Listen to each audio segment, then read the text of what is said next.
안녕하세요. 춘천 한마음교회 김귀봉입니다. 저는 안면 비대칭과 소유증이라는 장애로 자신감 없고 우울한 삶을 살았었는데요. 부활하신 예수님을 만나 장애를 넘어 기쁨 가운데 인생 최고의 삶을 살고 있는 간증을 하고자 합니다. 저는 9남매 중 막내로 태어나서 형 누나들의 사랑을 듬뿍 받으며 자랐어요. 하지만 저는 선천적인 안면 비대칭과 소유증이라는 장애를 가지고 있습니다. 어려서부터 한쪽 귀가 지나치게 작아 창피해서 머리로 귀 옆을 가리고 다녔어요. 그런데 나중에 안경 쓸 것을 생각해서 여러 번의 수술로 귀를 크게 만들었습니다. 남들처럼 정상적인 귀가 아니다 보니 가정에서는 사랑을 듬뿍 받고 살았지만 집 밖에만 나가면 남들과 다른 내 모습에 자신감이 없어지곤 했습니다. 기뿐 아니라 안면이 비대칭이라 대화를 하려고 하면 입이 틀어지면서 발음이 정확하지 않아 모든 말을 입 안에서 얼버무리게 되는 거예요. 제 마음을 제대로 표현할 수 없고 아이들에게 놀림을 받곤 하니까 저도 모르게 소극적으로 변하고 목소리도 모기 소리처럼 작아졌어요. 하루는 동네 아이들과 노는데 아이들이 저의 귀를 보고 놀려대는 거예요. 반쪽 귀 하면서 놀려대는데요. 화가 나서 한 녀석을 잡으려고 하면 또 다른 녀석이 저를 놀리면서 약 올리는 거예요. 그래서 한 녀석이라도 꼭 잡아서 혼을 내려고 했는데요. 여기서 툭 치고 저기서 툭 치고 사방에서 툭툭 치고 도망가니까 결국 한 놈도 못 잡고 놀림만 받고 집에 돌아와 엄청 울었습니다. 형제들은 모두 멀쩡한데 왜 나만 이렇게 태어났을까? 어린 시절 참 많이 울었던 생각이 납니다. 사춘기 시절에는 저의 작은 귀를 남들에게 보여주는 건 너무도 부끄럽고 힘들었습니다. 그래서 버스나 기차를 타고 갈 때에는 귀가 가려지는 쪽으로 앉아야 했어요. 제가 원하는 쪽에 자리가 없으면 비록 다리는 아팠지만 다른 사람들이 제 이상한 귀를 못 보게 몸을 옆으로 돌려서 다니곤 했습니다. 소리는 귀 속 달팽이관을 통해 듣잖아요. 그런데 저는 달팽이관도 없어서 한쪽 귀는 완전 안 들려요. 어릴 때 TV 만화를 좋아했는데요. 특히 만화 주제가를 따라 부르는 것을 엄청 좋아했습니다. 들을 수 있는 귀가 한쪽뿐이지만 들리는 대로 신나게 따라 불렀어요. 달려라 땅을 잇고 박차고, 이 가사를 달려가 아프리카 박차고라고 신나게 불렀어요. 사람들이 오른쪽에서 말을 하면 저는 잘 알아듣지 못해요. 저는 꼭 사오정 같았어요. 제대로 못 들으니까 나오는 말도 엉뚱한 거예요. 어느 날 직장에서 회식을 했는데요. 넓은 테이블에 맛있는 음식들을 먹으면서 담소를 나누다가 제 오른쪽에 앉아있던 동료가 내일 뭐 할 거예요 하면서 묻는 거예요. 그러면서 산에 한번 갔다 와야겠다며 웃으면서 얘기를 했는데요. 사실 저는 뭐라고 했는데 무슨 말을 했는지 전혀 알아듣지 못했지만 그냥 알아들은 척하며 웃고 넘겼습니다. 그리고 다음날 출근했는데 글쎄 직장 동료들은 한 명도 출근 안 한 거예요. 알고 보니 어제 회식 자리에서 제 옆자리에 앉아있던 동료가 했던 말은 내일 회사 가시는데 뭐 할 거예요 하고 물었던 거였어요. 그래서 그 다음부터 누구든지 저의 왼쪽 자리에 앉게요. 안 그러면 제가 고개를 180도 정도 돌려서 들어야 하니까요. 소유증 때문에 이런 상황들도 힘든데 더 힘든 것은 결혼 정년기가 넘었는데 결혼하는 것도 너무 힘든 거예요. 신앙 안에서 좋은 사람 만나기가 하늘의 별 따기만큼 힘들었습니다. 저는 제 귀로 인해 이성에게 다가가기도 힘들었고 저에게 다가오는 사람도 없었습니다. 그래도 저의 삶에 유일한 기쁨이 있었는데요. 그건 바로 교회 다니는 것이었습니다. 교회에서만큼은 아이들이 잘 놀리지도 않았고 커서는 신앙생활도 열심히 하게 되었거든요. 저는 나름 열심히 믿는 신앙인이었습니다. 직장 생활을 시작하면서 첫 월급에 11조를 하나님께 드리기 시작했고요. 교회 차량 운행 및 주일교사 등 하나님 일에 열심을 냈습니다. 심지어 주, 야, 2교대 형태로 근무하는 직장에서도 몸은 피곤하지만 맡은 직분에 열심을 냈는데요. 어느 날 밤새도록 일하고 와서 주일 대예배 때 성가대에서 찬양하는 중에 너무 피곤해서 깜빡 졸다가 성가대 위에서 뚝 떨어진 거예요. 함께 했던 성도들이 깜짝 놀랐죠. 저는 신앙생활을 열심히 했기 때문에 행위로도 저를 따라올 사람이 없다고 생각했어요. 그런데 전에 다니던 직장에서 한 동생을 만나게 되었는데요. 어느 날 이 친구가 제게 느닷없이 기쁜 소식을 알려주겠다며 자신 있게 예수님 이야기를 하는 거예요. 저는 속으로 피식 웃었죠. 나도 신앙생활 좀 해본 사람이거든. 번데기 앞에서 주름 잡네. 그렇지만 이 친구의 확신 있는 말과 행동에 믿음이 가서 직장에서 시간을 정하고 같이 예배드리게 되었습니다.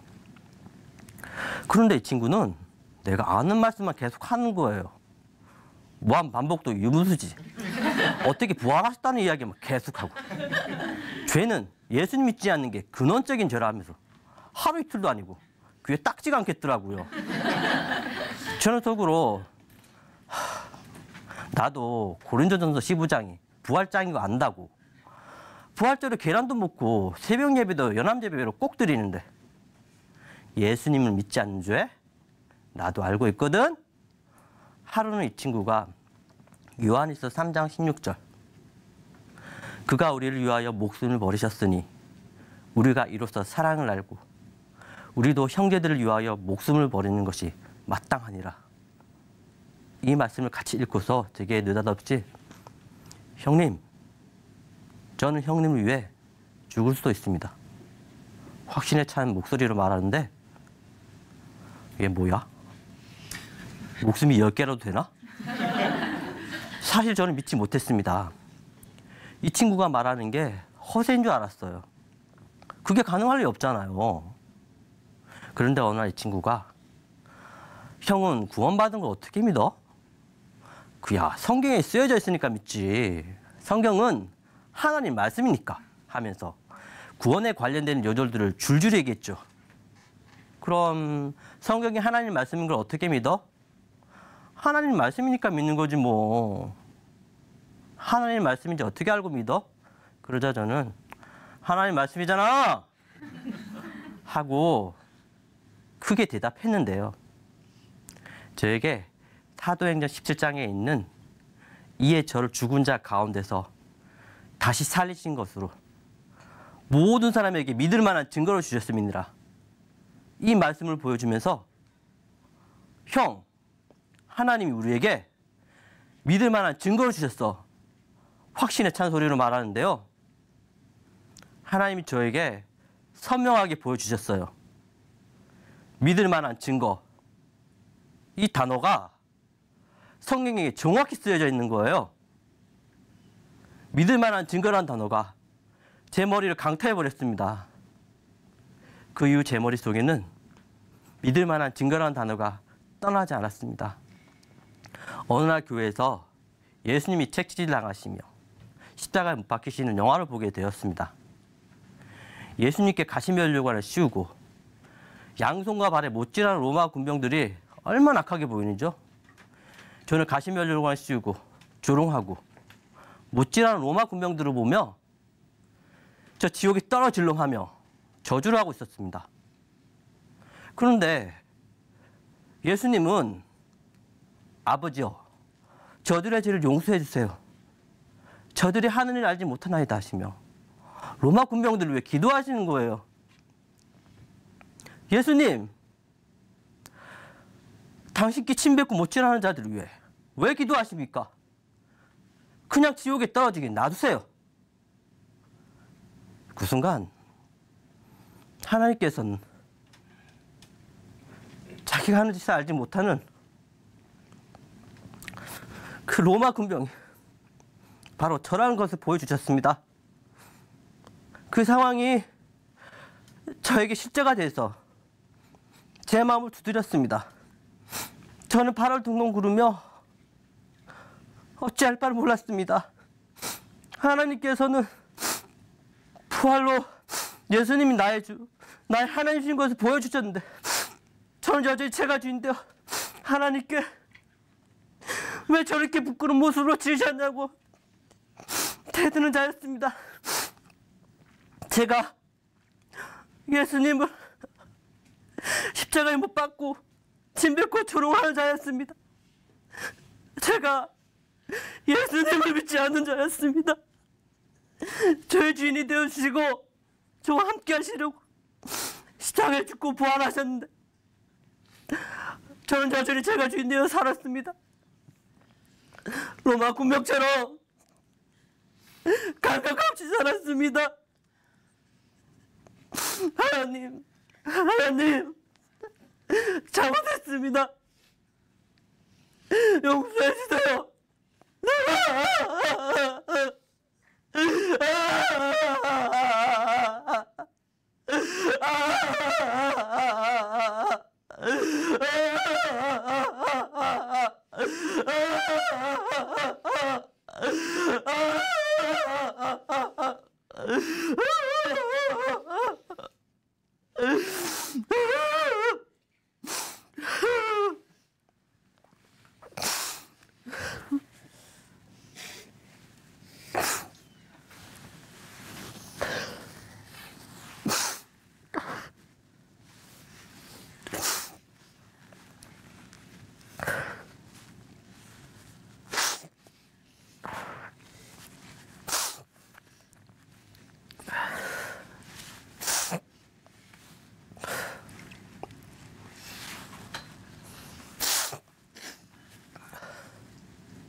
저는 하나님께 예수님 믿지 않은 죄를 회개하고 예수님을 제 마음에 온전히 주인으로 모셨습니다. 예수님이 제 마음의 주인이 되시고부터 소외증으로 인한 부끄러움이 없어져 버렸어요. 말을 잘 못해도 입모양이 틀어져도 하나도 부끄럽지 않게 되었습니다. 사람들이 저의 외형적인 모습을 보고 이상하게 여기거나 불쌍하게 봐도 더 이상 그런 것은 문제가 되지 않았습니다. 약할 때 강함을 주신 하나님, 오히려 저의 약한 모습을 통해서 약한 사람들에게 복음을 전할 수 있는 기회를 주신 것에 대해 감사하게 되었습니다. 그리고 이제는 버스나 기차를 타더라도 창가 쪽, 왼쪽, 오른쪽 가리지 않고 자유하게 타고 다닙니다. 예수님이 나의 주인이 되어주셨다는 사실이 전혀 흔들리지 않으니 매일매일 기쁘게 살게 되었어요. 그리고 복음으로 세워진 공동체에서 드디어 사랑하는 아내를 만났습니다.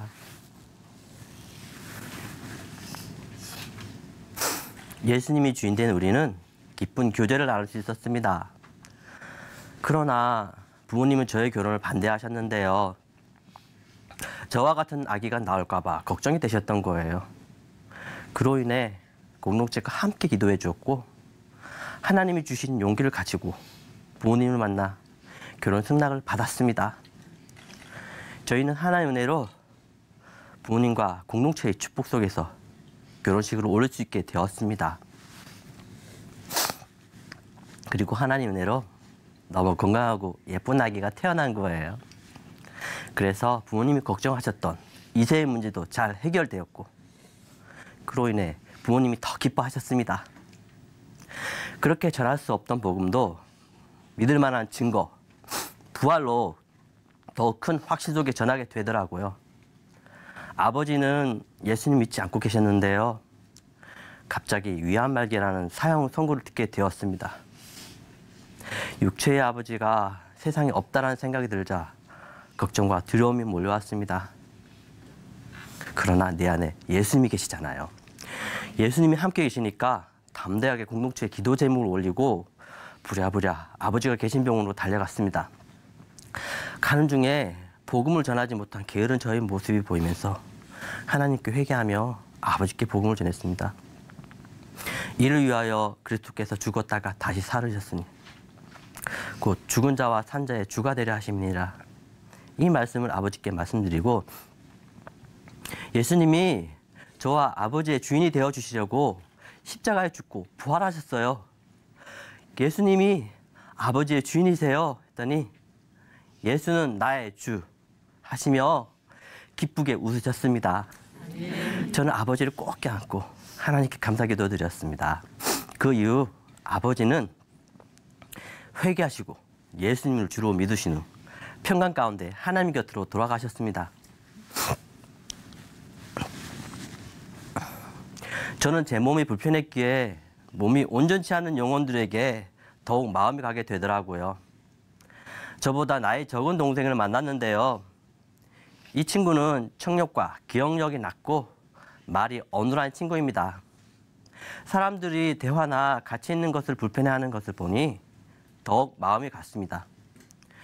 정상적인 사람과 달라서 교제가 힘들었지만 이 친구와 매주 시간을 정하고 복음을 전했습니다.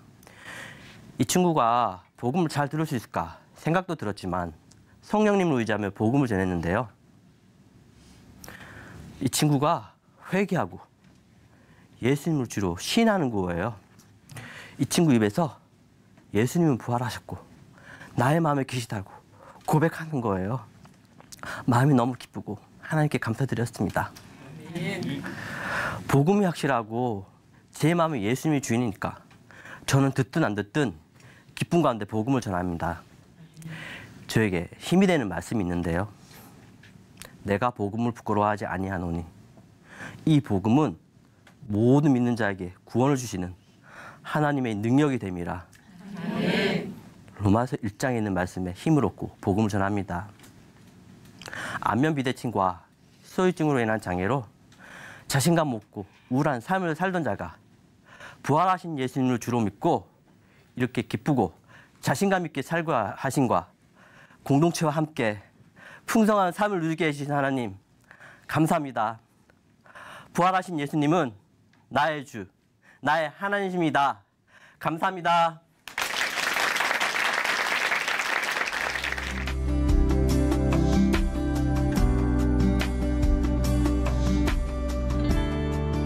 안녕하세요. 춘천 한마음교회 김슬기입니다. 저는 고아와 같이 외롭게 방황하며 살면서 평생 부모님을 원망하며 살았는데요. 지금은 저의 영원한 아버지를 만나 하늘가족과 함께 행복한 하루하루를 살고 있는 저의 이야기를 나누고자 합니다. 제가 태어난 지 얼마 되지 않아 부모님이 이혼하셨어요. 할아버지께서 부모님이 외국에 계시다고 하셔서 그런 줄 알고 자랐습니다. 저는 대가족과 함께 살았는데요. 식구들에게 사랑을 많이 받고 자랐지만 남의 집에 얹혀 사는 기분이었고 부모님이 계시지 않다는 것은 제 마음을 항상 외롭게 했습니다. 초등학교 때 아버지가 저를 키우겠다며 찾아오셨어요. 그때부터 처음 보는 새어머니와 배다른 남동생 2명과 함께 살게 되었는데요. 아버지는 거의 매일 술에 취해 들어오셨고 새어머니와 자주 다투셨어요. 그때마다 새어머니는 저에게 욕을 하며 때리셨고 밥을 주지 않을 때도 많았습니다. 그런데 그것보다도 참기 힘들었던 것은 아버지가 술에 취해 난동을 부리는 모습이었어요. 나를 돌봐주지도 않을 거면서 왜 데리고 온 거야? 왜 이렇게 힘들게 하냐고. 무책임한 아버지가 너무 원망스러웠고 낳아주신 어머니까지도 원망하게 되었습니다. 어느 날 새벽에 아버지가 또 새어머니랑 싸우기 시작했어요. 상황은 점점 험악해졌고 저는 너무 무서워서 자고 있는 2 동생을 깨워 맨발로 도망쳐 나왔습니다. 뒤따라 새어머니가 쫓아나왔고 주차장에 숨어 동생들이 소리라도 낼까 봐 양손으로 입을 막았어요. 그 길로 도망쳐 할아버지 집을 찾아갔고 할아버지께서는 다시는 누구에게도 보내지 않겠다고 약속하셨습니다. 이런 힘든 시간들을 보내고 중학교에 입학했어요. 친구들과 어울리면서 춤을 접하게 되었는데요. 춤을 출 때면 외롭고 복잡한 생각들을 잊을 수가 있어서 좋았습니다. 울산에서 잘 나가는 춤꾼들이 모여 팀을 구성했는데요. 여러 지역을 다니며 대회에서 우승을 했고 축제가 있는 곳이면 공연 따로 다녔어요. 이렇게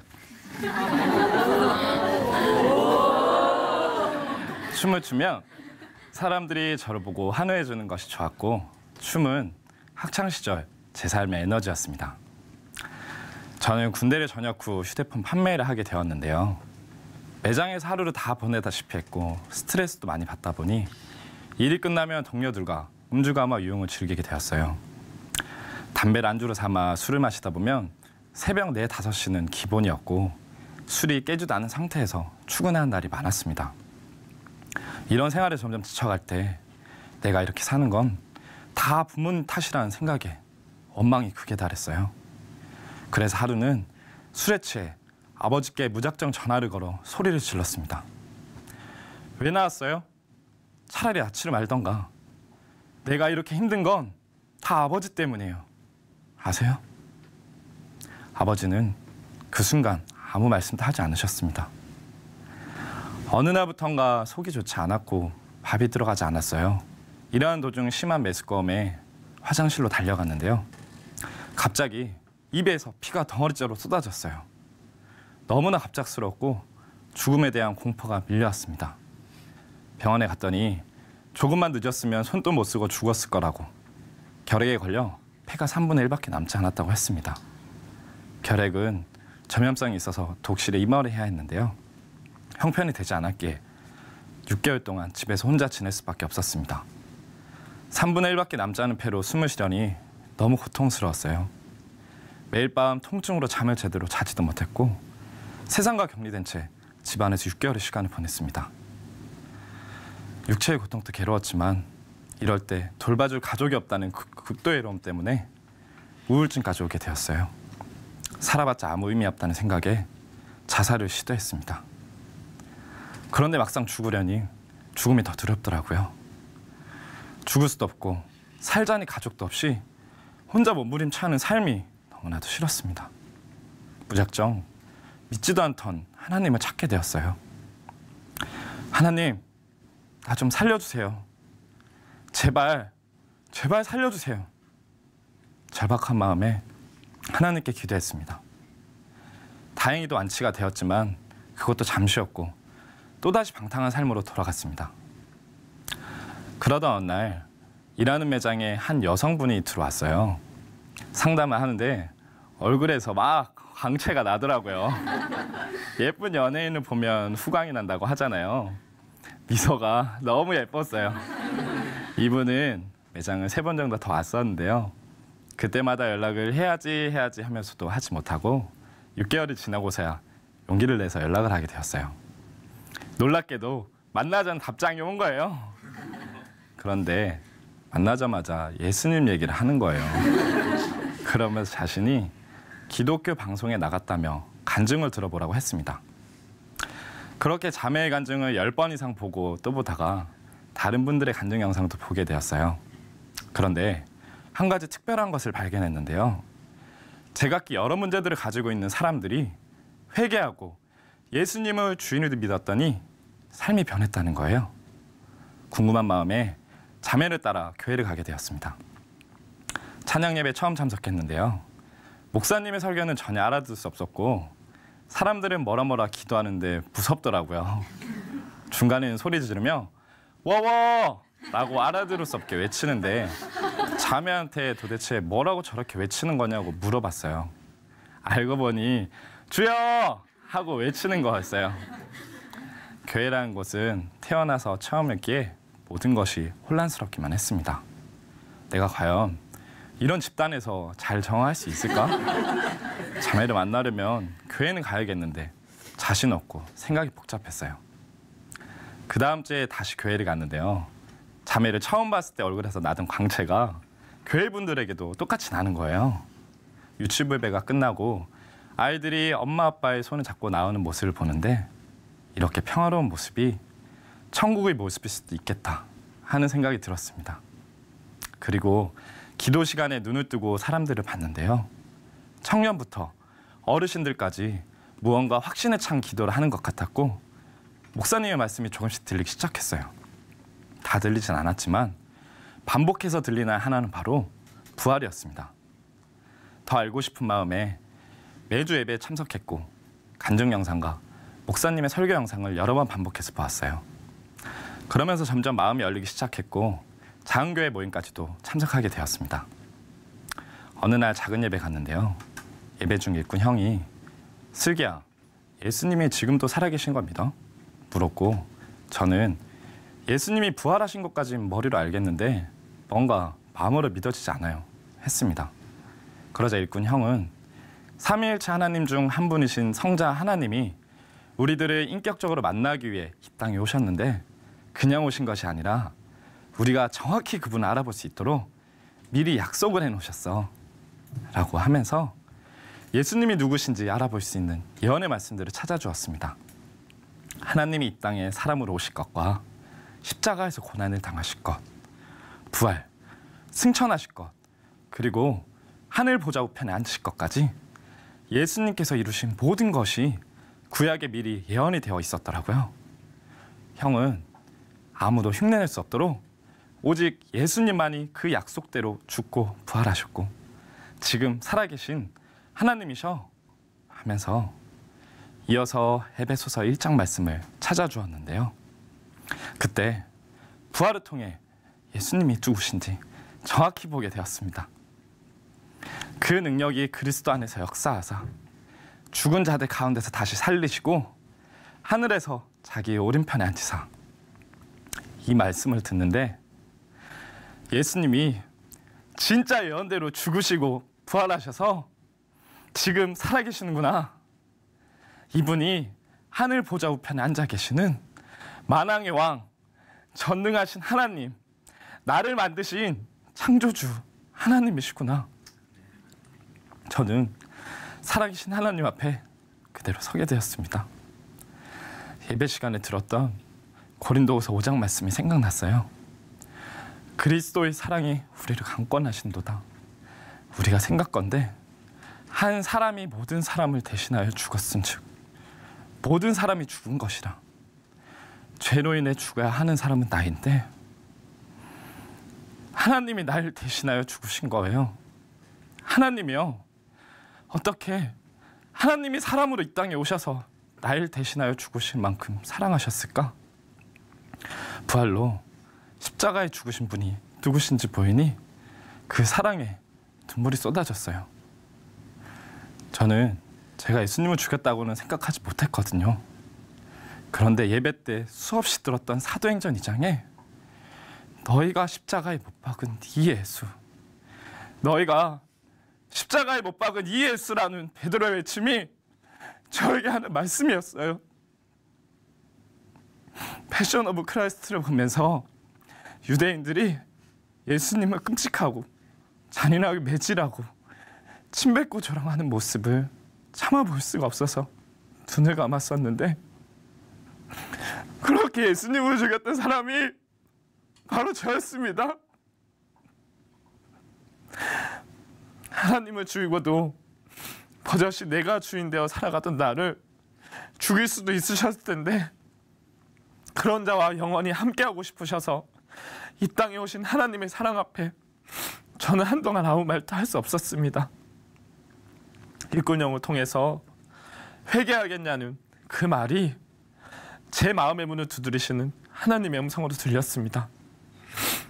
눈을 감고 영적 기도를 하는데 내가 주인 되었던 지난 삶이 파노라마처럼 펼쳐졌어요. 예수님, 당신이 하나님이셨군요. 정말 몰랐습니다.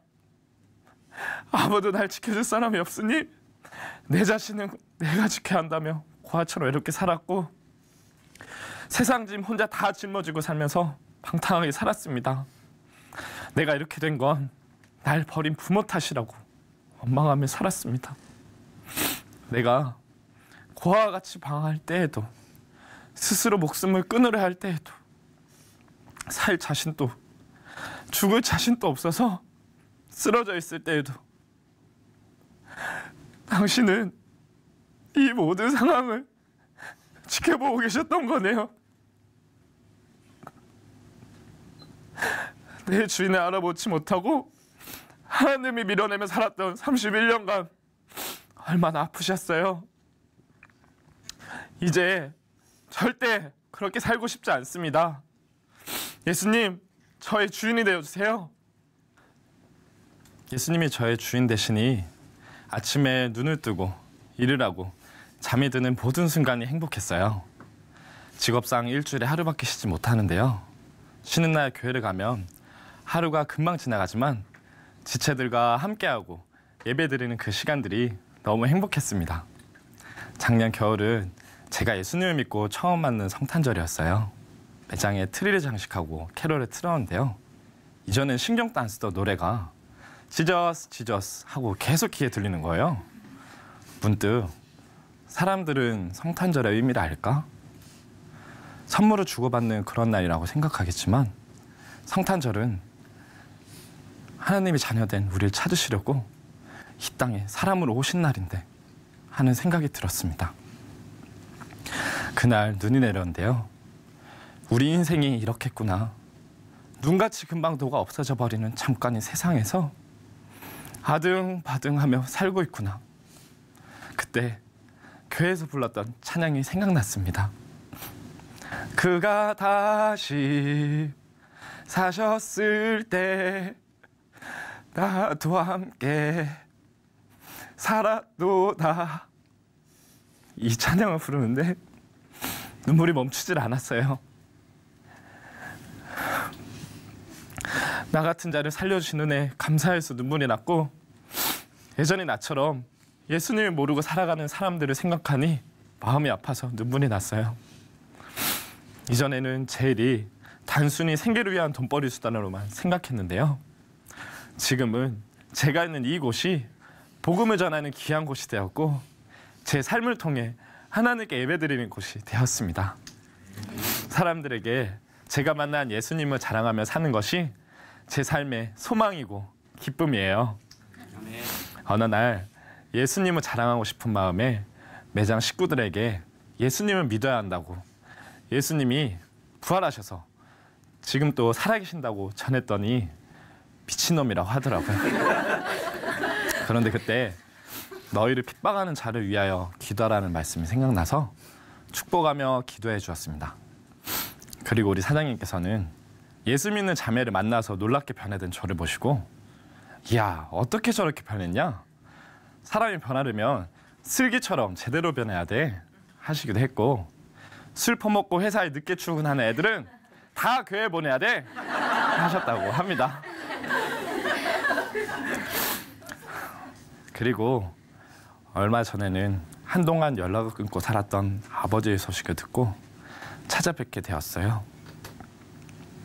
아버지, 저 예수님 믿게 되었어요. 아버지도 예수님 믿고 행복해지셨으면 좋겠습니다 하고 복음을 전했는데요. 예수님을 믿지 않고 당신의 힘으로만 사셨던 지난 삶이 얼마나 힘드셨을까 생각하니 마음이 아팠어요. 예수님을 믿기 전까지 아버지를 원망하며 살던 저였지만 하나님의 사랑에 빚진 자가 되었기에 이제는 미움과 원망이 아니라 아버지를 향한 하나님의 마음이 부어졌습니다. 어딘가에 계시 나의 어머니께도 한번 만나뵐 수 있다면 저를 낳으셔서 감사하다는 말씀을 꼭 전해드리고 싶어요. 아버지를 뵙고 온 이후부터 아버지께서 예수님을 믿기를 기도하고 있었는데요. 어느 날 아버지로부터 편지 한 통이 왔습니다. 아들이 말한 대로 이 아버지도 예수님을 영접하여 기도 많이 하면서 잘 지내고 있단다 라고 써있는 걸 보는데 너무 놀라웠어요. 그 후에도 가끔 궁금한 것을 물어보셔서 교회 소책자를 보내드리기도 했습니다. 제가 예수님을 만나기 전까지 외롭게 자랐잖아요. 그런데 하나님께서 상상할 수 없는 선물을 주셨어요. 바로 영원한 가족 공동체입니다. 요즘은 장교회 형 동생들과 뭐든지 함께 하는데요. 함께 자고 함께 먹고 기쁜 일이든 힘든 일이든 함께 나누고 기도해 줍니다. 얼마 전에는 장교회 동생이 결혼을 했어요. 예전에 제가 한춤 했잖아요. 가닥이 있다 보니 감사하게도 율동 담당으로 장교회 식구들에게 동작을 알려주며 연습했어요.